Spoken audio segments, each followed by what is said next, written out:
Well, you're watching Proactive London. I'm joined by ETC Group CEO Tim Bevan. Tim, good to speak with you again. And we've chatted about the potential launch of Ethereum ETFs in the US. You believe it's imminent. Take us through the expected inflows and the impact this could have on the market. Yeah, we heard, some weeks ago, we had quite a dramatic sort of reversal in the US in terms of policy and attitude towards Ethereum.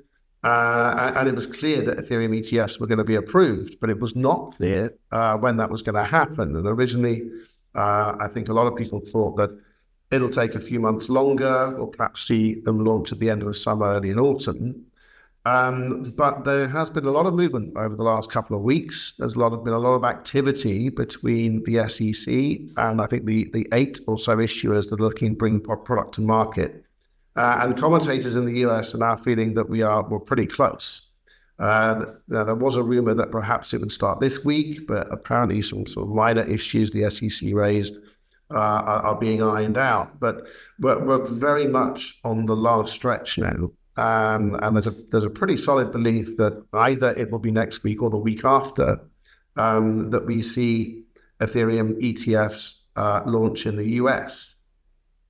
Now, we have to be clear, Ethereum is not as big a AUM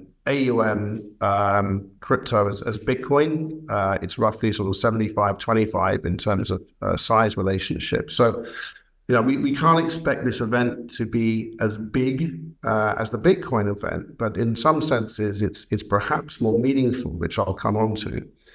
But in terms of flows, there's quite a few sort of forecasts out there, and they all have different timeframes, unhelpfully, but some commentators are talking 3 to 5 billion over the first 6 months. Some are talking up to 20 billion over the first year. We have a short-term view. We think that, in the first 3 months in this initial new product period, we're expecting 1.5 to 2 billion inflow. Now that doesn't sound anything like as dramatic as the Bitcoin launch back in the early part of this year. But the interesting thing is we do believe that Ethereum's a lot more sensitive to global ETP inflow outflows in terms of its price reactivity. Now, we've had products in Europe for quite some time now, so we've been able to observe that we do think it's going to be 6 times more sensitive to inflow in terms of price reaction of the underlying asset. Now, have to caveat that not everything not all price action can be attributed to fund flows. But we do think, if we do see 1.5 to 2 billion inflow in the short term, could easily see a 20% upside, short-term upside in Ethereum price. So that sensitivity is quite interesting, and it could be an interesting opportunity for trades. Tim, I mean, they are quite different animals. So how does the investment case for an Ethereum ETF compare with the Bitcoin ETF? Well, that's the other really interesting point here is, Bitcoin is really a standalone asset. When you look at the world of crypto, there's Bitcoin and there's everything else. And the investment case for Bitcoin is a very different thing. It's equivalent to sort of comparing gold with Microsoft. That they really are two very different animals in terms of what they represent, how you should understand them and value them. And the interesting thing about Ethereum coming to market is it's going to bring a lot of new narrative, a lot of new research about Web3, about smart contracts and the technical revolution really that blockchain technology is bringing and will bring over the course of the next decade. So the narrative is going to change quite dramatically. And with 8 new issuers coming to market in the US, the amount of noise and research that's going to be coming out covering this area, I think is going to bring a really renewed investor focus onto what Web3 means, what this technology is going to bring to the global economy over the next 5-10 years. And when we talk about Web3, what are we talking about? Well, the most simplest iteration is Web 1 was read, Web 2 was write, and Web 3 is own. And it's really about giving users much more control and decentralizing away from big tech. The immutable nature of blockchain, the fact you have ownership and can trade asset much more clearly gives clearer ownership of content and assets to users operating within the web environment. And ETH is really the architecture of this. It's the underlying ledger and smart contract platform that Web3 will be built on. There are other layer one protocols out there, but the lead that ETH has in terms of network effect and user base and developers, many believe is already unassailable.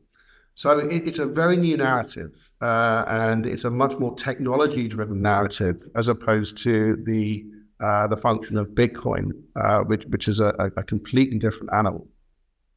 And of course, it ties in with the launch of your Web3 ETF, doesn't it, Tim?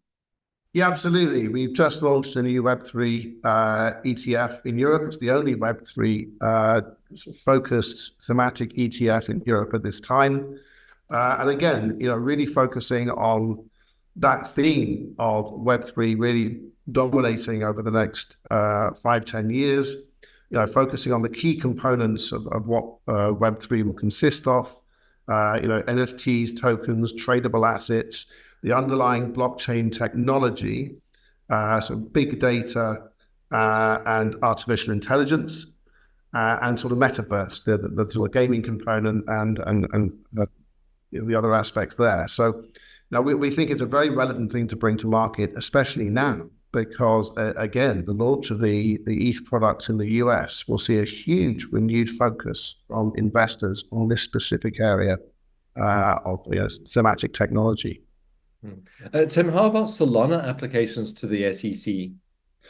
Yes, we saw those go in last week. And, from one side, you can argue, well, if Ethereum's gone through, Solana is a completing layer one. It's a very similar sort of asset in that sense, although it's differentiated in terms of how it operates. But, if Ethereum is through the gate, then surely now this opens up a whole new potential range of crypto ETFs in the US. I'd say the caveat to that is there is no CFTC approved future on any crypto outside of Bitcoin and Ethereum at this time. And if we're going to classify the commodity, never once have the US approved an ETF on a commodity that does not have a tradable future. So this one really is harder to pick. I think unless we see a futures market established on CME, it's unlikely that this will be approved, and certainly won't be happening anytime soon. And of course, now there's so much focus on the election. And I think, Trump is seen as the more pro-crypto candidate, and obviously his chances have increased dramatically somewhat over the past couple of weeks. And part of that narrative is driven potentially by that change of government and change of political environment in the US. So that may move things on. But yeah, new applications coming in from Solana. I think the lack of a listed future is probably going to slow that down. Tim, do you think we're going to see index products at some point? Well, I would hope so. I mean, ultimately, this is really where the market should evolve to, and again, has evolved in Europe.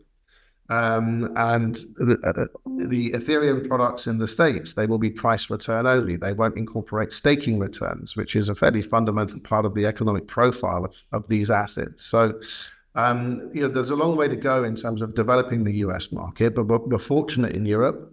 We have staking return products. We have our own Ethereum staked product on the market. So not only do you get the price return, you get the vast majority of the staking return, which equates to an additional 3 to 4% yield per annum. And you are able to buy index products in Europe, so you can diversify the risk across the universe of the top tier cryptos. And let's face it, this is still experimental technology. A number of these will inevitably fail. Some will go on to be incredibly valuable assets, but it's still early stage, and diversifying risk, I think, from an investment viewpoint is very important, especially when you're looking outside of the big two, which is Bitcoin and Ethereum. So, indices are powerful ways of not just diversifying risk, but through the rebounds, capturing anything new that is up and coming and growing in popularity. And again, that's why we have our BA20 product on the market, which is an MSCI benchmark top 20 index product. Well, Tim, perhaps next time we're speaking to ETC Group, we'll have had that Ethereum launch, so there'll be something more to chat about. Thank you very much for your insights today. My pleasure. That's ETC Group CEO Tim Bevan.